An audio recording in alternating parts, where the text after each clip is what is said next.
Gitarista rock grupe Riblja čorba Miroslav Miša Aleksić preminuo je u 67. godini nakon borbe sa opakim koronavirusom. Jutros je umro moj brat Miša. Borio se kao lav do posljednjeg daha. Ovako je posle vesti o smrti Miše Aleksića rekao Bora Đorđević. 42 godine smo svirali zajedno i ne mogu da zamislim da ga više nema. Više od 4 decenije se nikad nismo ni ružno pogledali, a kamoli posvađali. Ne mogu da zamislim svirku bez njega. Dogovorili smo se da umremo na bini, a on je požurio.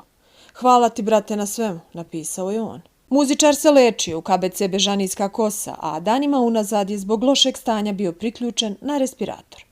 Njegova ćerka Mina Aleksić pre nekoliko dana je na Facebooku objavila tužnu poruku o stanju svog oca. Verovala je da će se oporaviti. Moj Miša je oboleo od covida i na respiratoru je već 3. dan. Svaki sat je njegova borba za život, kao i moja i mamina, za njega. Miša bi voleo da svi naši dragi ljudi znaju koji je lav i borac. Voleo bi da svi ljudi koji ga vole i poštuju kao majstora roka ovih dana budu uz njega i veruju da ćemo pobediti covid.